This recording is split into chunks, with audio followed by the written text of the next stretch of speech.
Ladies and gentlemen, welcome to episode number 117 of the Trevor Ohlsen Show on Wednesday, April 6th, 2022. I am your host, Trevor Ohlsen. It's good to be here. An audio-only episode, folks, meaning that only 5 of you will watch this one, as we've seen dwindling view counts.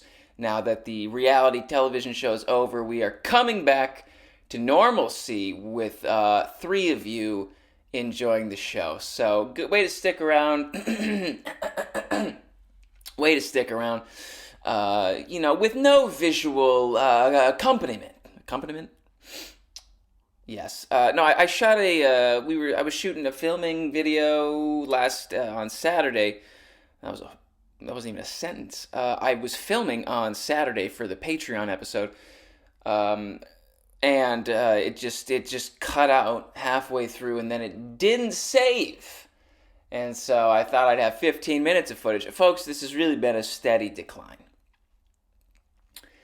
A steady decline. If I don't change something soon, it's over.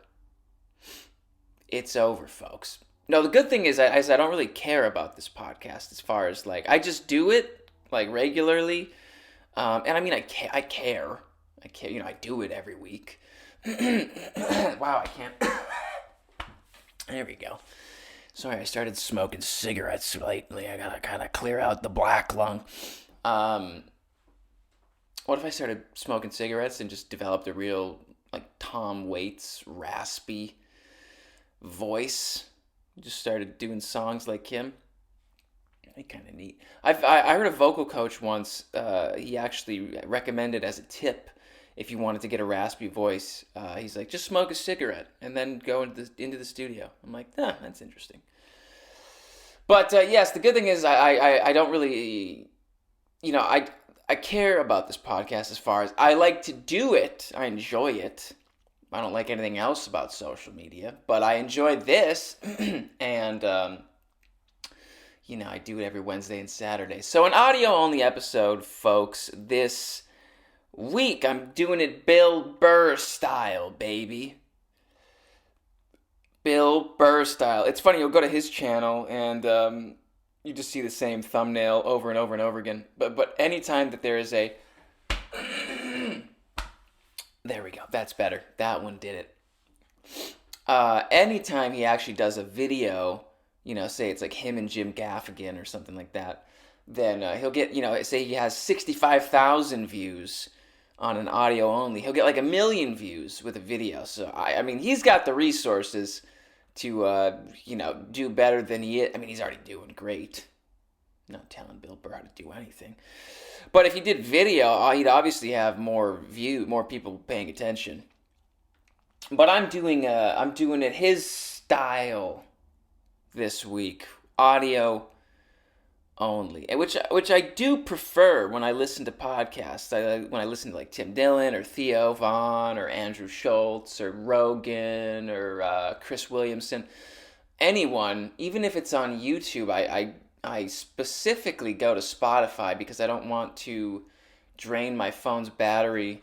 Having the video always open. I don't pay for YouTube Premium, so I can't close out of it and turn my screen off to enjoy. I can't do that, so I just go to Spotify. And the beautiful thing too, really, about podcasts is that the most successful ones is that they're not fancy, visually fancy.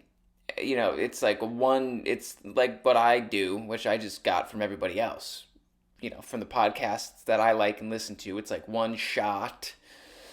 Not even really multiple camera angles, but one wide, Tim Dillon. It's a wide shot of him and his producer Ben, and then if they have a guest, that pans over to the guest whenever they talk.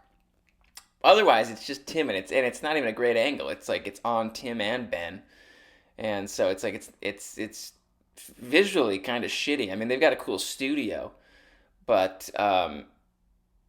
every now and again I pop onto YouTube if I'm in the middle of a podcast like Tim's, and and they just really both start laughing.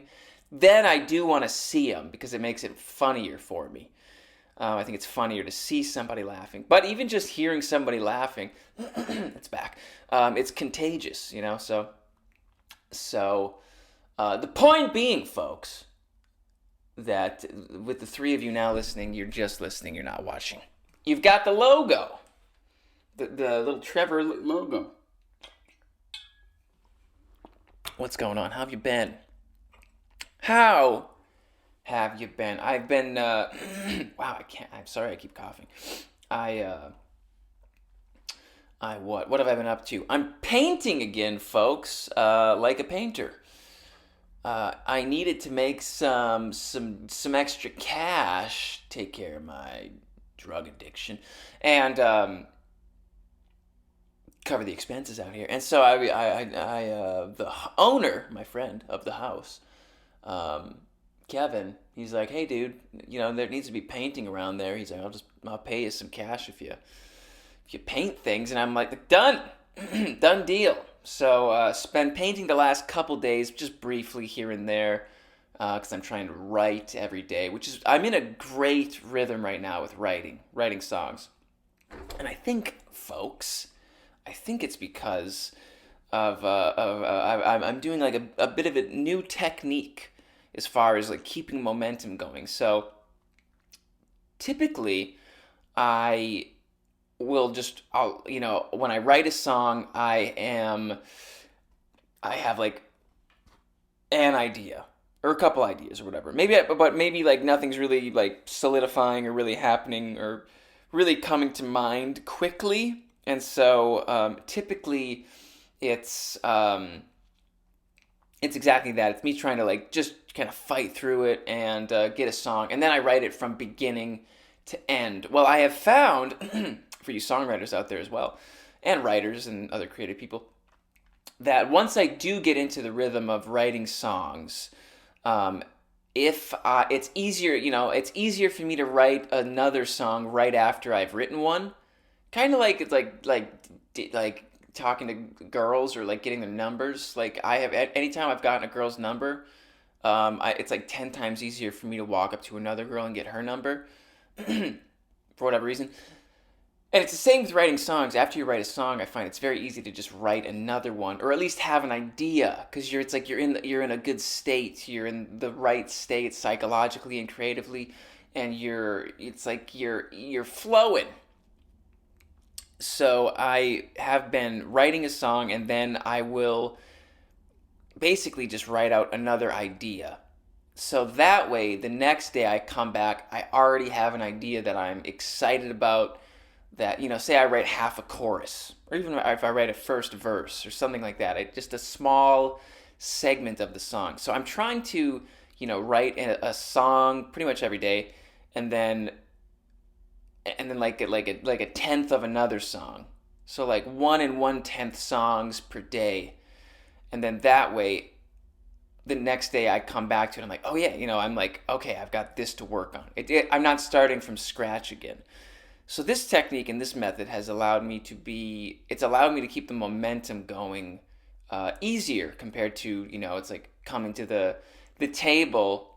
Now I'm being hypocritical because yesterday I finished a song and I did not write the other 10th. So I'm going to, after this wonderful show is over, for the 6 of you paying attention, I will I'll try to write a little bit right now, but I do have to do some painting today. I'm looking at a door right now that doesn't look great. And just got a nice high gloss white privilege paint. Good paint, covering up. There's a lot of, these are just older doors. A lot of just like marks, like skid marks on the road. Just from getting bumped, and honestly, there's just kind of like dirt on them. They're just not very clean. But let me look back at this door. Yeah, so I almost just knocked everything over. I did a layer of paint on the main door. I'm looking at it right now.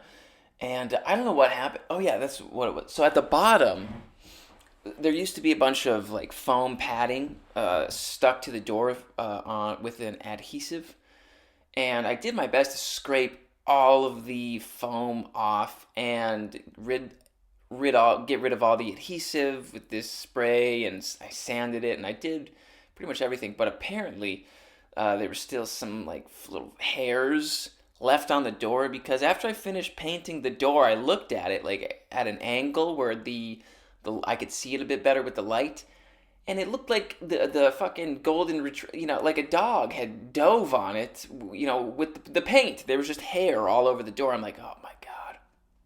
So I let it dry, and it really didn't look that bad, but I did one more layer, and it looks pretty good. I mean, it looks way better than it did, that's for sure. Nice white. Nice white paint. So, I don't know.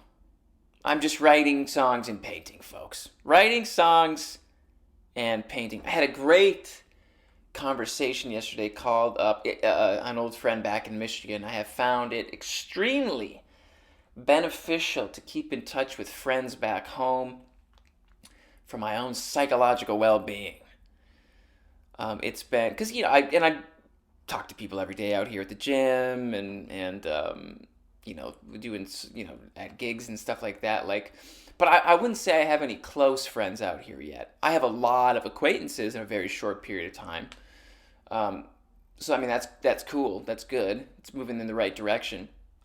But I called up Jeff, my friend Jeff, yesterday, and we just had we talked for like an hour and a half, and just laughed and caught up and shared stories, and just had a great time, and I felt so good after talking to him. And I called my sister, and we FaceTime, and I got to see my niece, one of them.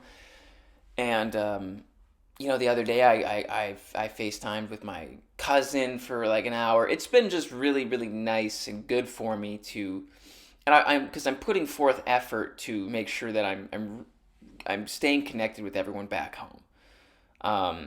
Because even though I'm away from them, they're still the most important people in my world, and and I want to maintain those relationships. I don't ever want to be in a family where the brother doesn't talk to the sisters, the mom, no one talks to the parents. Like, that's just, fortunately, it's never been our family. But now being away, it's like there needs to be some sort of weekly effort, not necessarily daily, but I try to FaceTime with the family, because everyone's typically together on Sundays for like a nice little Sunday dinner, which is, if you've never done, by the way, it's wonderful. We were always doing our own things back in Michigan. Everyone is still always, my mom is doing her thing, my dad is doing his thing, sisters, we've all got our own lives. But on Sundays, we would commune and, gather as a family and have dinner. And, if it's nice out, we'd play with the kids outside, and have fires and drinks and just enjoy ourselves, do the sauna, Getting together every Sunday was something that we all look forward to, and looked forward to for a very long time. And so they're still doing that on Sunday. So I try to FaceTime in when everybody's there, to kind of get everyone in one go. But I also try to FaceTime with people, with Allie individually, Aaron individually. Like I said, Shane, Eric, just friends and family, just individually. And so I do feel very settled, though, out here. And that came around the 2-month mark. That's when that came, which is quite quick. It's hard to believe I've been out here for like 2.5 months. It's like, Jeff, I had the conversation I had yesterday with Jeff. I was like, hey man, I've been out here for 2.5 months already. And he was like, really? It's because it's like we were all just hanging out at my place, because we had a nice little going away party / watch party when Out for Sverige came out. But that's over, and that's in the past. But yeah, 2.5 months already out here. And Not homeless yet, so again, that's good. That moving in the right direction. Um, yeah, yeah. So just maintaining those relationships back home, that's been really good for me. And I'm pretty good with understanding. I feel like I'm quite, introspective and self-aware when it comes to like my own emotions and feelings and my own patterns of behavior. And I recognize that the emotions that I have, they just kind of come and go like the weather. I think the best comparison is like the weather. It's like, or the tide, the tide comes in, the tide goes out, and it's like nothing is forever on planet Earth. And nor are the feelings you might have of loneliness or nervousness or whatever it may be. I have felt at times like a little lonely out here. Not like often, which is I'm happy to share with you, but I've definitely been like missing my family, and sometimes a little lonely. Like I said, it's a little, it's quiet around here, and so, but those feelings, it's like as much as I'll be feeling something, I know that like in an hour I'll be feeling something different. So like that's helped. That's helped me just understand emotions. Uh, it's helped me understand emotions more. They just come and go. They ebb and flow, and they pass through you. And because it's like I'll feel so many emotions in one day. It's like yesterday I felt like I was kind of bummed out about something that happened, and then something good happened, and then I felt good, and then I felt kind of like good after I finished writing a song, and then I was dragging my ass to the gym, and I didn't feel that great, and then I got to the gym and I felt good, and it's like you just kind of have to let go of all of that, and just kind of be pretty just even keel throughout the day and understand that what you're feeling, you're not going to be feeling forever, even if it's a good feeling, even if it's a bad feeling. Like I felt so good after talking to Jeff. I had a big smile on my face, and just because we were just laughing and catching up, and hadn't talked to him in a whatever, maybe a month or something like that. So just lots to catch up on, and so it's a good reminder for me just to recognize that those feelings come and go. But yes, folks, been watching some shows on Netflix like a lazy piece of shit, but not like really throughout the day. It's usually at the end of the day where I convince myself that I've earned it. I'm like, hey man, like you got up at 7:30, you read, you painted, you made a little money, you went to the gym, you worked out, you did everything that you needed to do today. Sure, just watch a little Netflix. Yeah, and that before you know it, you're just homeless out here. But I've been watching this documentary on the Unabomber, which is interesting. I'm not totally interested for whatever reason in the Unabomber. Like, I'm not like captivated by him. Like I was kind of captivated by Ted Bundy, or whatnot. But I am fascinated. Excuse me. At how intelligent he was. I think they said he had an IQ of 167, like genius level IQ, PhD, if I'm remembering correctly, in mathematics. Went to Harvard was he at Harvard at 16? Like some insane thing like that. And you would think that somebody with that type of cerebral capacity would go on to do good things, but not this fella.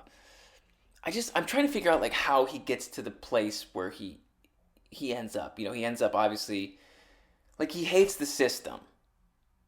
And fair enough. Okay, like yeah, the system's unfair and this and that, but also the system is what it is, and there's a lot of good that comes out of it. But he ends up just brooding on his resentment, and I think that's it. I think he becomes bitter and resentful, and he becomes resentful towards women. Like, it's like every serial killer is a white guy who can't get laid.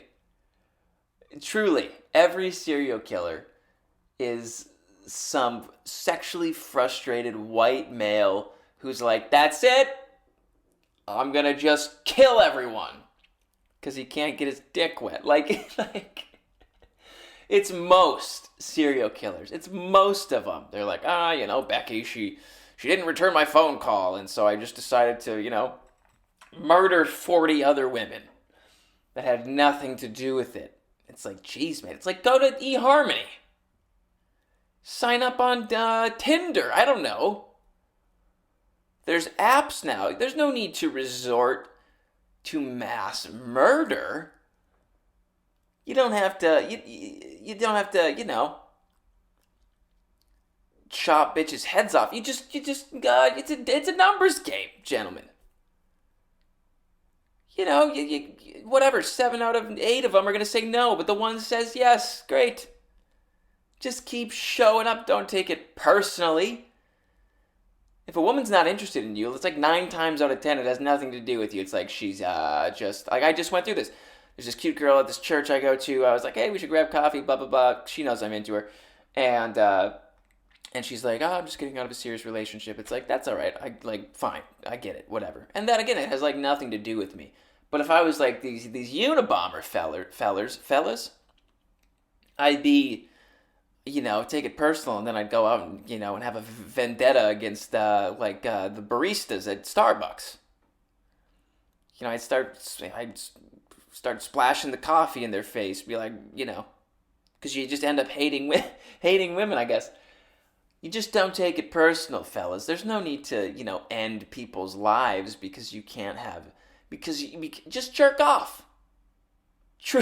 Truly. I know it's not as good, but it's, as a participant, it's a close second. All right? It's a close second. And that's better than, existential frustration and, plotting the destruction of mankind. I'm just saying. It's. I think there's other avenues that we can go down. Did you go to the Match.com? I haven't mentioned that one. Even what's the one where you just cheat on your partner? Even if you're sexually frustrated, but you're, married, you can go to the cheating one. That one's nice. That one seems ethical. What is that? What is that one?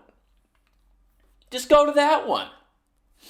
If Jennifer's, doesn't find you attractive anymore because you gained 40 pounds. Whatever is going on, folks, in your life, white privileged gentlemen. The idea of white privilege. White men are privileged to have a predisposition to murdering women when they can't have sex. Like, truly, name a there's not many other serial killers of different races. Like, most of them, and I know I'm discriminating right now, but most of them are just white men. That's an area that white men, we've got it figured out. We've got it down. We're the most efficient at murdering the most number of people quietly. It's so messed up. But it's never like an Asian woman. Although if you were an Asian woman and you wanted to murder women or men, you could probably really pull it off. You'd have a big advantage. They wouldn't probably be looking for you. They'd be like, all right, where's the antisocial white guy? Who's the fella that had no friends in middle school? Come on. The guy banging his head off the desk. It's probably that guy. It's not little Nancy there. I know that's not an Asian name, but I don't know. They're not looking at 5'4" Nancy. 5'4" Asian Nancy, none of that. They're looking for any 20 to 35-year-old 5'8" white male, Billy, antisocial, awkward, doesn't understand social cues, is a bit resentful with the women, probably grew up in a not so good home. Probably grew up in a not so good home, folks, but that's not always the case. Ted Bundy argues that he grew up in a very good home.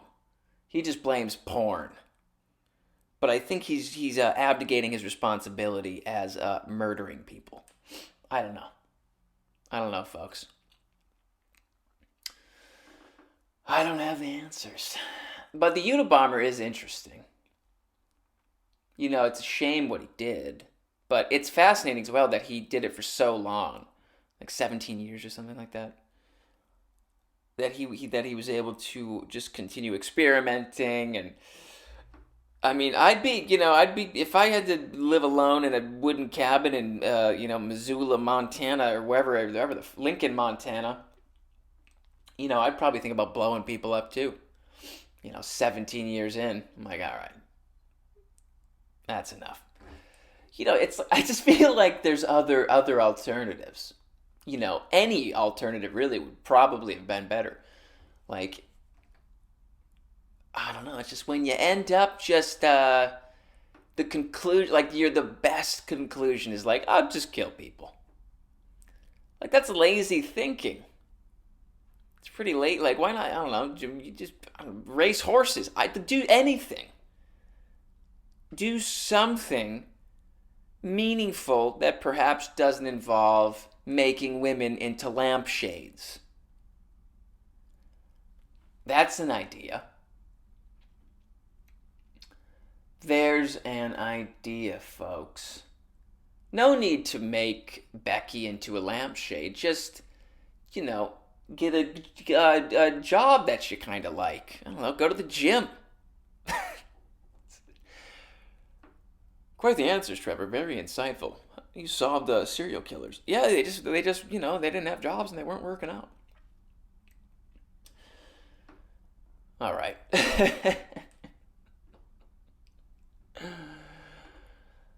Audio only podcast. I always feel like the audio ones do better anyway, because because I'm not like looking at the camera. I just need a camera, but I don't have There's also just some laziness. I didn't feel like taking the 5 seconds to set up the curtain. Because last week the camera didn't work anyway. So maybe I'll just start chopping up people because my camera doesn't work. I'll just start doing that. How's Trevor doing out in California? Oh, he's great. He's on the most wanted list. He's at the top. He always wanted to be. I always wanted that attention. Always wanted that attention. No, things are good, folks. I've never had an inclination to kill anybody, so that's good. A little bit of anger here and there, but that dissipates. A little bit of rage, from betrayals, but it is what it is. You get over it, move on, you let go. The lesson here, folks, is to not brood on your resentments, to not, brood over your misfortune. Get over yourself. Otherwise, you're going to end up chopping people into pieces. Like that woman from my back in Iron River feeding her husband to the neighbors. There's no need to feed your husband to the neighbors. There is other options. Consider, I'm not even a fan of it, consider divorce. You don't have to make a salty stew out of him. Oh, this is great. What'd you make? Haven't seen Jim in a while. Did Jim make this? Where's Jim? You're eating his gastrocnemius. Okay, folks, we're at the end of the show. Thanks as always for tuning in for the 30 minutes we have together every week. If you'd like to support the show, head over to patreon.com/Trevor Ohlsen, where we do this fun little journey together every Saturday. Keep And you can get handwritten letters, autographed pictures, T-shirts, and all sorts of fun things. You can Skype with me. You know the deal.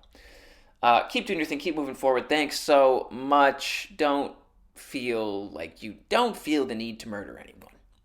Let go of that. Try, like I said, if you're frustrated, do the close second. And get a good job and go to the gym. All right, folks. Bye-bye.